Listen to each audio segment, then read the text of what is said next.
Do I use a buyer's agent? Do I not use one? A question that comes up quite often. Also, when is the right time to use one? And what are some of the things that we often hear when people are considering one, or have even come across to use our services and felt that, no, these are the clear reasons why I felt it made sense? What about after they've purchased with us and they look back and reflect on our journey? What was the most common things they say? Maybe you're almost there and you're thinking, do I really need one? And maybe this could be the moment where I go do it myself. Well, this episode today is going to bring you the answers to that. My name's Arjun. I'm the head of research and founder of InvestorKit Buyers Agency. And we help clients outperform the market by over 29% in terms of capital growth. So imagine you're getting 10% growth in the market. Well, on average in that year, we would have achieved 13 or even more in most cases. So from this perspective, we've got a knack for finding clients' properties that outperform and also are able to consistently grow their portfolio to new heights. Now, this is where Lewis, who's our guest for today, is our senior property consultant at InvestorKit. He speaks to between 50 up to 80 people in a month about their finances, their property journey, what are they up to, what are they looking to get out of investing. And on many occasions, those conversations end up being that we don't feel there's a fit to work with them, or vice versa, depending on what they're after. And that's okay, because in this episode, you're going to get to know the reasons of maybe why you shouldn't use a buyer's agent, because it doesn't always marry up and it shouldn't. But on other situations, Lewis gets to speak to people who are in need of help.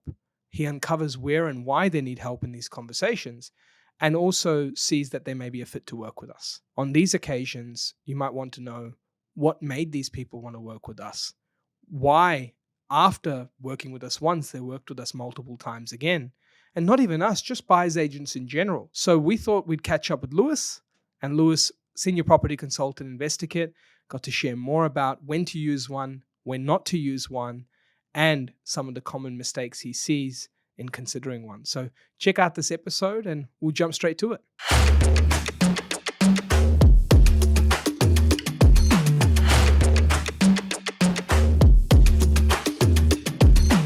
Lewis, I'm always keen to chat with you, mate. And this will be the first time for everyone in the InvestorKit podcast show. It's like doubling up on it's like podcast show, recording, entertainment, all in one go. It'll be the first time hearing for people to hear more about, what you do and how you speak to many investors on their journey. And some are very eager, keen to, get to know more about buyer's agents and see if they're a fit to help them in their portfolio. But others maybe not the right fit, and we have occasions where that might be the case. So today's episode, keen to jump into a lot about how people maybe might be thinking about these things and want to know whether they are on that side or the other side, and just some, tips that you can give them. So you speak to a lot of people. I mean, when it comes to not using a buyer's agent, what are some of the common impacts that you hear from people on their stories before even, coming to speak to us about our services? You hear things about their current portfolios. What are some of the impacts that you've seen in people's portfolios from not using one? Yeah, look, firstly, been campaigning a while to get myself on one of your podcasts. So here I am. But look, I think talking to investors that are looking at coming on board with InvestorKit and have previously purchased, typically there's just been something that's happened that's really held back the accelerating of their portfolio. So whether they've picked up an asset sort of early doors that might not have seen that growth, and therefore not been able to continue to leverage and build out their portfolio, or something that hasn't performed on the yield side of things, so is holding back that borrowing capacity. So whether it's the first time investor wanting to get it right, or an investor that's had a bit of a delayed time frame there with coming to purchase their second or third property, it's typically fueled by either a mistake or fear of making a mistake. It's that fear that keeps coming up, right? And I guess it's part of the issues that they may have seen in the past and sort of those scars that they've had. And what are some stories that you've heard in the past, for example, of like a mistake that you can think of that comes to mind that you've been like, hey, I've seen this before, this comes up again and again? Yeah, well, I guess a lot at the moment after the recent housing boom, there's a few investors that, they actually didn't get that boom. So whether it's they invested in a unit in Melbourne or Sydney or bought something off the plan that sounded great and had all these bells and whistles, but it just hasn't seen that growth. And they've been having to go away and really work on their savings themselves rather than the property itself starting to leverage. There's been a few horror stories there just on, you're not covering some due diligence when it's coming to properties and it being an absolute nightmare to get it rented out, or having some real issues with the property management teams because they didn't have any networks where they were purchasing. It might be surprising for many, but it's so common, right? Some of the stuff that you're hearing and seeing. And for people tuning in, like Lewis can have months where he's between 50 to 70 plus consultations, right? And when you're having that volume of consultations with people wondering, hey, is InvestorKit the right fit for me or not?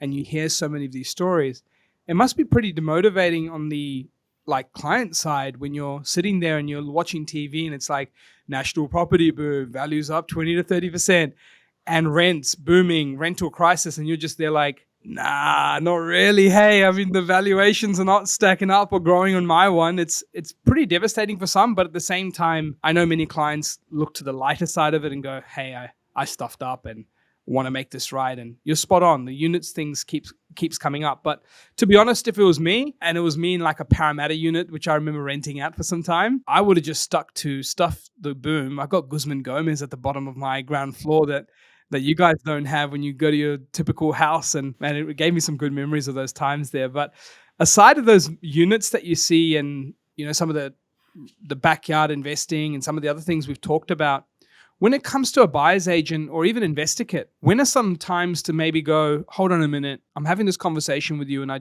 don't feel that you should use one or even work with us? Yeah, look, I think if someone comes to us and we're having a chat and they have, a research process that, maybe is on par with us, or they have all the time in the world and they love property and they love property investment and they love the journey of it, they enjoy that risk that they take with property, they've narrowed down specific locations and specific asset types. Sometimes I'm listening to this and I sort of have to stop them and go, why do you feel like you need us? I mean, what more value are we going to add here if you're so certain that this market is likely to outperform? If you are so confident, is we really sort of step back and go, well, I think you should give this a shot. I mean, sometimes we have those people reach back out after a couple of months if it hasn't quite clicked. But I mean, that's the great thing about when we do have, like you said, 50 to 70 calls, is about making sure that the people that are coming on board are going to benefit from working with us and not just taking on absolutely everyone because they can invest. We have to be on that sort of same page. Yeah, it's like specific area, research process. I'm set and sold on this area. No matter what you say, this is where I'm investing. I even know the coffee shop down the road over there, it's actually pretty good and I want to be a few streets away from there, but I need help. All right, well, hold on a minute. Like, you could be that one step away, and we want to be there just to give you that confidence and guidance after this chat to say that you should go and do that. But when you take a moment and take a step back, I've seen you also respectfully challenge certain people. Do you know what other markets may produce? How much practical experience have you had? Do you feel like you've got certain, tendencies coming up and certain things that you look for just because you know that area and you've over-researched that area and now you're fully committed to it? So there can be moments where it can fall on the other side. What are some other reasons of when to not use a buyer's agent or even when to potentially not use us? Yeah, look, I'm not a huge fan of using a buyer's agent if it's going to be your principal place of residence. I sort of feel like that does need to be more of a feel thing and less of a data-driven approach. So, unless I was maybe buying some sort of castle somewhere, that's when I might be getting a buyer's agent to get me access to that. Yeah, I also think, I think that's probably the two main areas. What about yourself? What do you think? Have there been differences? It's a good one. I mean, I agree. Owner-occupier places isn't our forte, right? Like when it comes to data-driven decisions, that's where we specialize in. And, if we're going to go through this research report and I'm going to go, hey, this eastern suburbs or western pocket of Adelaide is showing this data, that's tremendous, and this area could be growing by this percent in our opinion, and these inventory levels are falling, vacancy rates are low. We go through all of this and you go, sounds amazing, but that chimney is giving me weird vibes. You know what I mean? Like, you're going to, what the hell, man? Like, how can I help you with my research for that? I mean, if you're time poor, sure, if there might be a local buyer's agent in Adelaide that does that. But when it comes to what we do, data-driven investment. So I agree. It's such a good point. Look, another one, Lewis, that I would say is having adequate buffers. We often talk to people when they wonder, hey, why are you guys so fixated on having at least 100K or 80K minimum of funds. It's not because you need that money to purchase a property. Look, you can take higher loan to value ratio loans. You can, go to areas where you get lower costs and government costs, like Queensland's pretty affordable in stamp duty side of things. Same with parts of New South Wales, obviously. And there's all these other factors to consider. But why we talk about these funds is that not only can we purchase property, but you can know that by the end of the purchasing timeline, you've actually also got buffers in play. I can do a pest and building report. We can have contacts review everything, but an aircon, a dishwasher can still go out in the first few months, and they're not cheap. $1,000 here, $2,000 here, death by 1,000 cuts, and you're 5 to 10 grand deep if something comes up in the first year. And we all know from all the portfolio mapping scenarios we've done, the best results come to those with a large holding over time. Keyword, over time. Not, I shat myself and after 1 year, I basically need to sell my place because I can't handle the expenses coming from this, or 2 years in, pulled out the short straw on a few occasions. So we believe in buffers. So if you're not going to have that buffer in place, it might not be ideal to use our services until you do, or we might use our services with the research component and eventually buy as you get to it. So that was kind of my thinking. Any other points on that one, or should we jump into the juicy side of when do you use one? Why do you use one? I think just one final point on that, and we are a very data-driven, buyer's agency, but there's a human element to it. So is how does this property fit in for your portfolio and what the goals are long-term? So, just on that point of not having adequate buffers, really needs to come back to how this property or next decision you make fits into your overall portfolio. Yeah, good call. It's like it's one piece to the puzzle, isn't it? Yeah. Mate, so when it comes to the people that do come on board, right? We had 30 people in the month of November just recently come on board who felt that our services are a fit for them, and they feel that buyers agents can help them. They feel that we can add value to their lives through investing and enhance their portfolio. What are some of the most common things that you hear, reasons why, that keep coming up again and again? So someone is tuning into this and they go, ooh, this sounds like I might need some help. What are some of the things you hear? Yeah, so I guess there's a few reasons why people are reaching out and eventually coming on board. With a lot of the media noise at the moment is people want to have a little bit more confidence around the areas that they are selecting. So that comes back to if they're time poor, they don't have enough time essentially to be researching and identifying these markets. And I heard in one of your latest podcasts is around it's not that unidirectional, moving forward Australian market at the moment. So therefore, what is the amount of due diligence and research to determine markets that are resilient and still seeing growth even now? So it sounded like a research process. If that's missing for someone, that can come in research capability and time poor. Sounded like I picked up those key elements from that perspective. Yeah, that's such a good point, Lewis. What other things do you often hear as well? Yeah, wanting some structure around their overall portfolio. So some portfolio guidance. What does that mean? So what's portfolio guidance look like? It's about taking the end goal to people's portfolios and then trying to find, sort of reverse engineer what type of property will fit into that. Now, so looking beyond this purchase, and going, okay, what does purchase 2 and purchase 3 look like? And what do I need now in order to be getting there? Where I noticed that helps a lot of people, it's like those people that just go, I want to buy, and I want to buy. And that's great. You want to buy forever and you want to buy everything that exists in Australia. Awesome. Do you know what I mean? But you don't actually need that many properties. And that too, you don't need that many if you're going to make them debt free. And that's the part that many forget.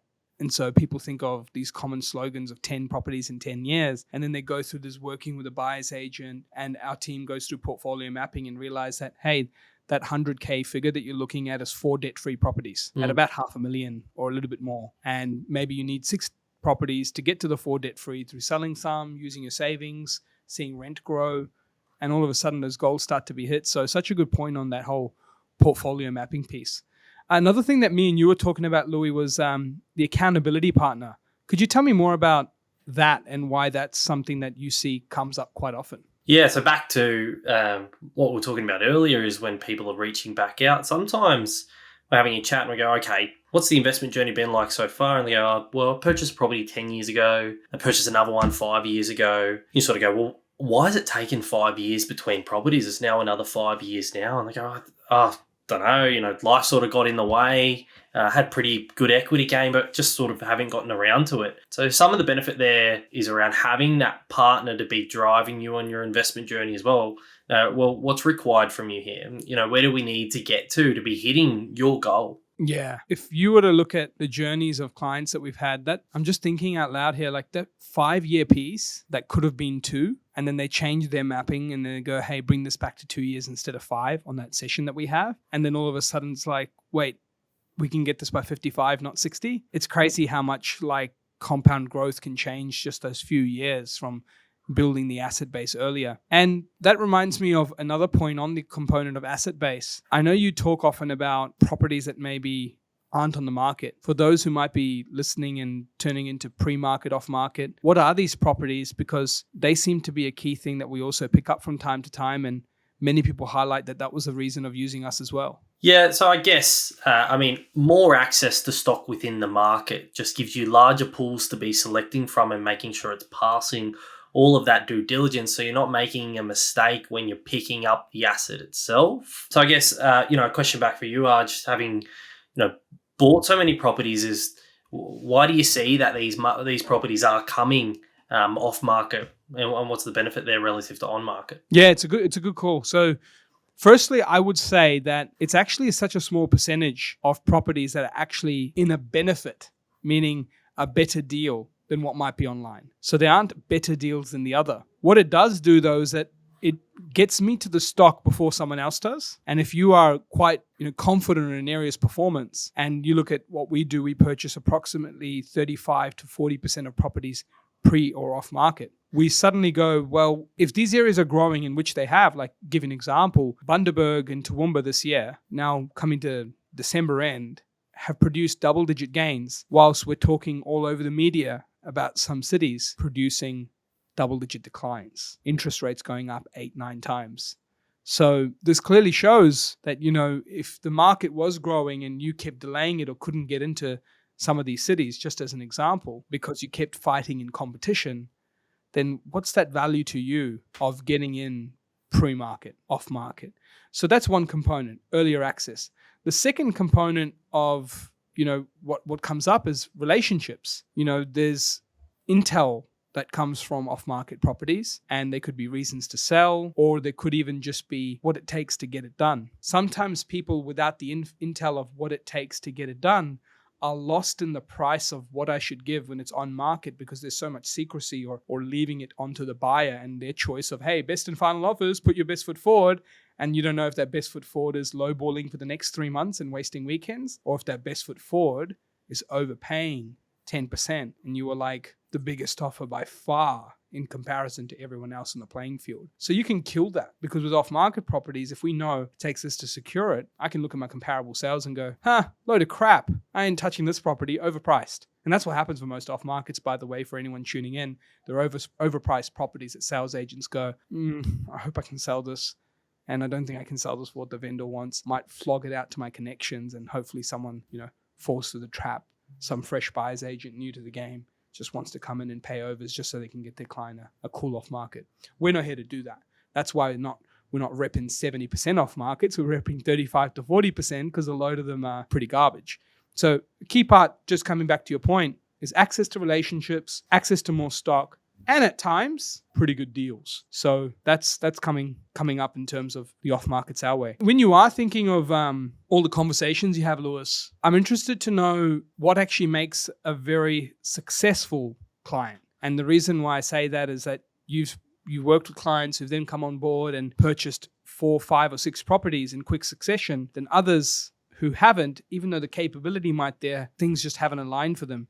What have you noticed in terms of some traits that tend to come up again and again for those ones that achieve some pretty phenomenal results? I think just people who are open to following the data. I think people who, they trust us and trust that the areas that we're recommending to purchase are actually, areas that either yourself has bought in or someone in our team has bought in as well. So willing to be guided, but also have a voice through that as well. So in establishing, okay, well, what is our appetite for risk? What are the goals? What's the direction that we want our portfolio to go in, and working together to be achieving that? Yeah.